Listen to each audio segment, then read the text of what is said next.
umuvugizi wa leta y'u Rwanda yasubiyemo amagambo n'ubundi akomeye cyane yihaniza Afurika y'Epfo, n'amagambo ikomeje kugenda itangaza ku Rwanda yuko ngo u Rwanda ruri gukora amakosa akomeye cyane muri ino minsi, kandi ngo Afurika y'Epfo izifatanya na Kongo kugeza byose birangiye.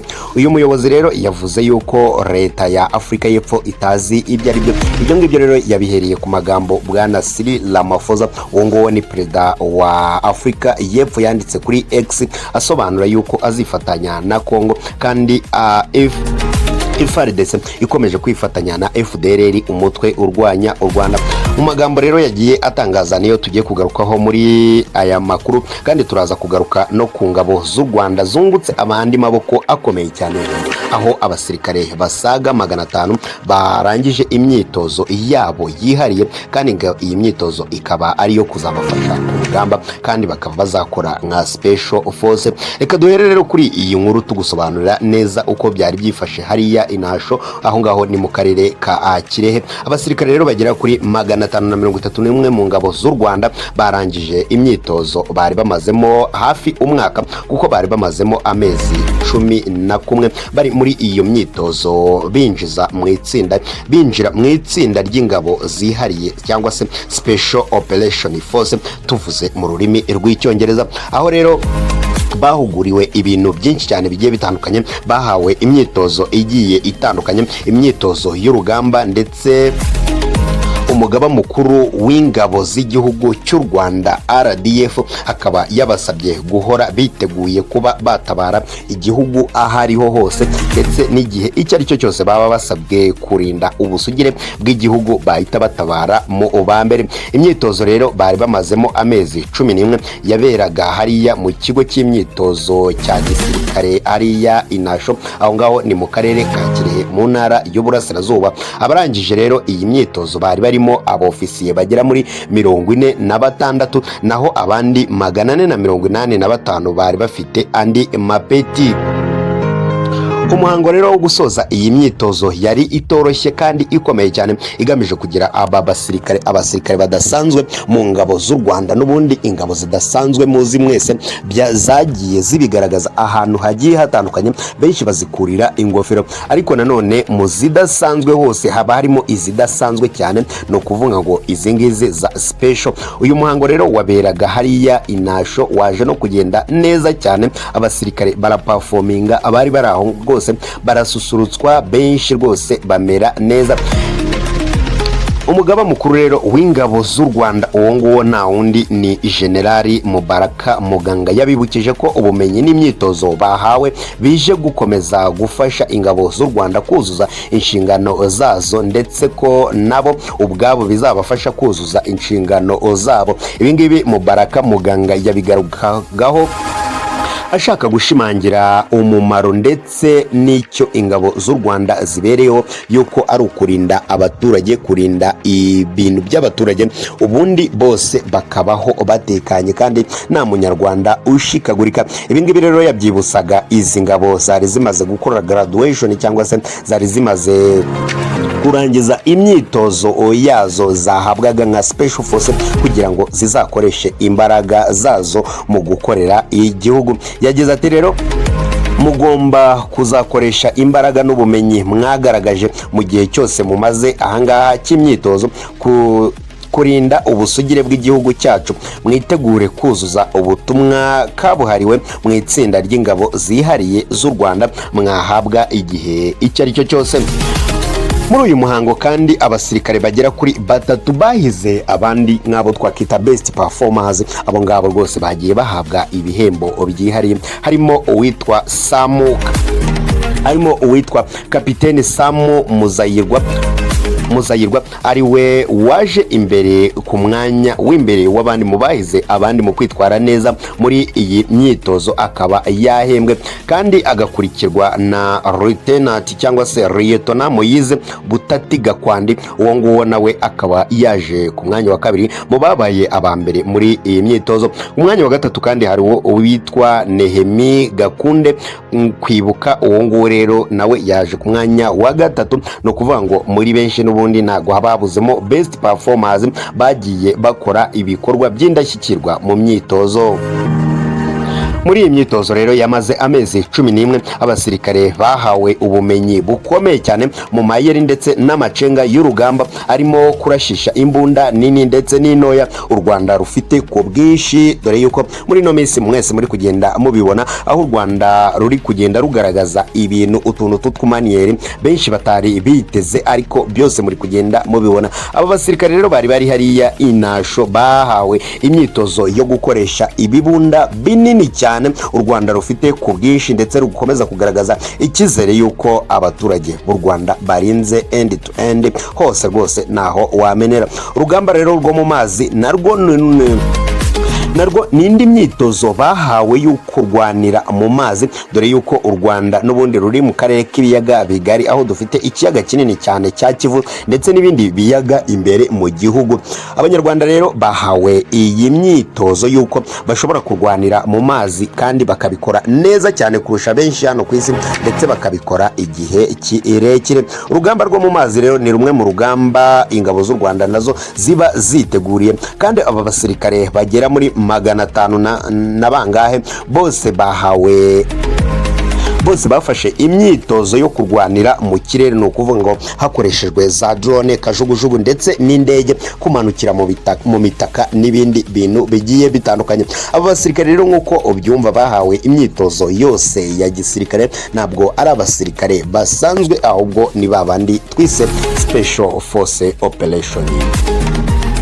Abangaba rero bya bikorwa by'imyitozo yihariye bagenda babikora neza cyane, akaba ari nayo mpamvu bagaragajwe ku mugaragaro yuko u Rwanda ndetse n'igisirikare cy'u Rwanda RDF, Rwanda Defense Force, yuko babonye amaboko mashyashya muri iki gihe. Bigaragara yuko umutekano w'u Rwanda ugeramiwe n'abaturanyi bacu, ubona yuko batatwifuriza ineza, ariko u Rwanda rukavuga yuko buri muturage wese agomba kuba yatuza, dore yuko ibintu byose RDF ibifite muri kontrole. Ubuyobozi rero bw'ingabo z'u Rwanda buvuga ko ubumenyi bugamije gukomeza gufasha no gutegura abasirikare ba RDF kurinda ubusugire bw'igihugu cyacu cy'u Rwanda, ndetse no gukomeza gutuma abagituye babaho batekanye ntacyo bikanga habe na gakeya. Izi rero zikaba ari intego za RDF guhera kera, gutuma buri munyarwanda atekana, buri munyarwanda akiyumva yuko rwose ahawe ikaze mu gihugu kiwe, ndetse buri munyarwanda akumva ko rwose nta cyamuhungabanya igihe icyo ari cyo cyose arinzwe.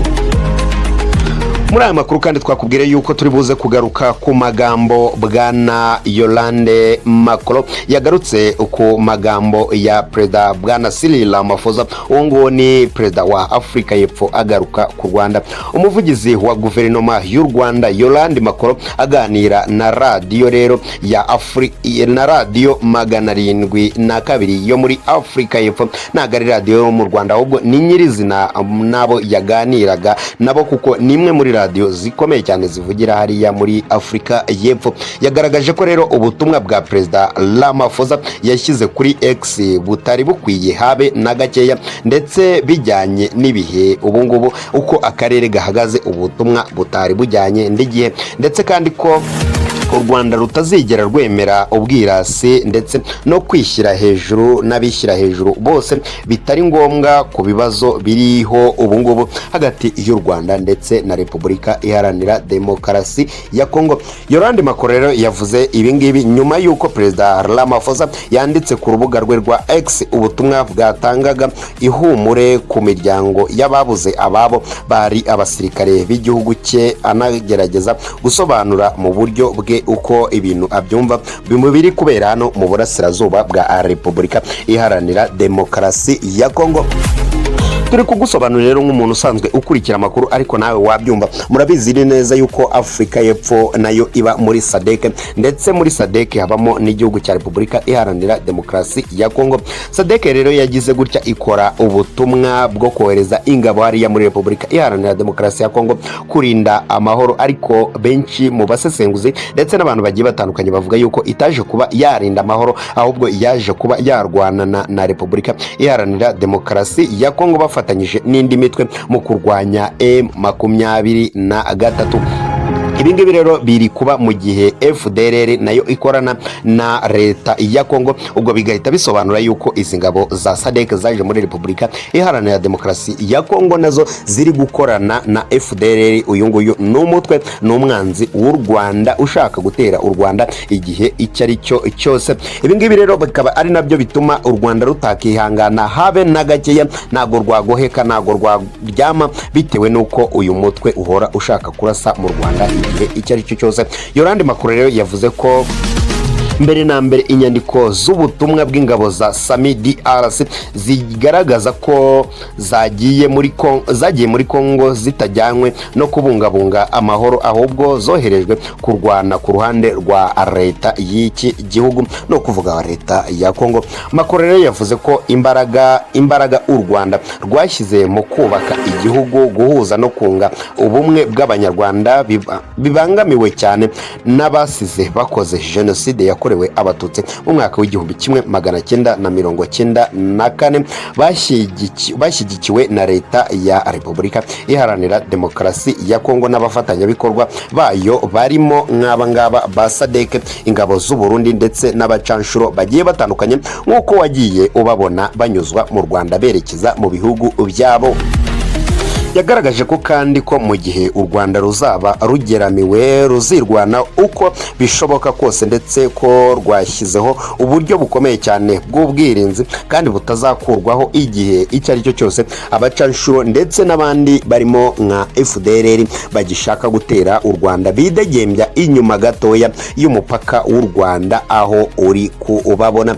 Yagaragaje ko kandi ko mu gihe u Rwanda ruzaba rugeramiwe ruzirwana uko byashoboka kose, kandi abo bashaka guhungabanya umutekano w'u Rwanda bose bari hirya gatoya y'u Rwanda, bahora bigamba mwese mugenda mu byumba bigiye bitandukanye. Yashimangiye ko kandi icyo u Rwanda rwifuza ari uko impunzi z'abanyekongo, zaba iziri mu Rwanda zaba iziri muri Uganda, dore ko mu Rwanda hari impunzi z'abanyekongo zihamaze hafi imyaka 30.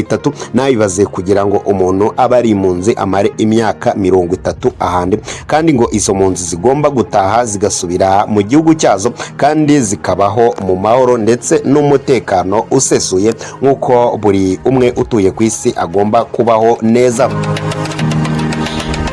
Ni ibintu rero bikomeye cyane bikomeje guca ibintu, kubera abayobozi bagiye batandukanye bicara mu bihugu byabo ubundi bakavuga uko ikibazo cya Repubulika Iharanira Demokarasi ya Kongo bacyumva, bataje ngo bigerere kuri tere cyangwa se bakumva uruhande rumwe batabanje kubanza gusobanuza ese ubundi intandaro ni iyihe, ibingibi byahereye ryari, ese bizageza ryari.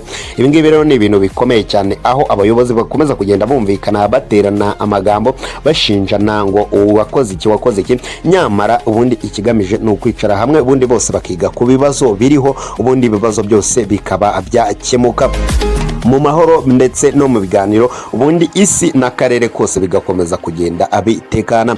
Mu karere k'ibiyaga bigari ahangaha muri East Africa Community ni hamwe mu hantu by'umwihariko hari intambara ikomeye cyane hano ku isi, nyuma y'Uburusiya ndetse no muri Gaza. Izindi ntambara warankinga kubungubu ziri ku isi ikomeye cyane ya gatatu ni iyi ngiyi iri kubera mu burasirazuba bwa Repubulika Iharanira Demokarasi ya Kongo. Murabizi cyane mu Burusiya hari kubera intambara hagati ya Ukraine ndetse n'Uburusiya, aho abanya-Ukraine bari kugerageza bagatera mu Burusiya ndetse n'Abarusiya nabo bagakomeza ibikorwa byabo bya gisirikare ndetse no gutera akaduruvayo hariya muri Ukraine. Ibyo ngibyo rero byose akaba ari intambara ikomeye cyane muzo twarankinga ziri ku mwanya wa mbere hano ku isi. Umwanya wa kabiri rero tukahasanga intambara Isirayeli irimo uyo na Hamas hariya muri Gaza, ugasanga nabyo ni ibintu bikomeye cyane. Ku mwanya wa gatatu rero nta kindi ni intambara ihita iza hano muri Afrika, no kuvuga ngo ku migabane yose y'isi henshi hari kugenda habera intambara. Muri Aziya iyo ngiyo ya Israel ndetse na Hamas, mu Burayi hari kubera Russia and Ukraine, naho hano muri Afrika hari kubera M23 ndetse na leta ya Kongo ifatanyije n'abandi benshi cyane bagiye batandukanye. Ni ibintu rero bikomeye cyane, benshi bakomeza kugaragaza yuko bakomeza kugaragara yuko isi idatekanye habe na gake bitewe n'ibyaha by'abantu benshi bari kuvuga yuko imeruka igiye kuza kubera ko intambara ziyongereye ari nyinshi ku kigero kidasanzwe ubundi bitari bisanzwe bibaho. Iyi ni Wasam TV show, ugira ibihe byiza.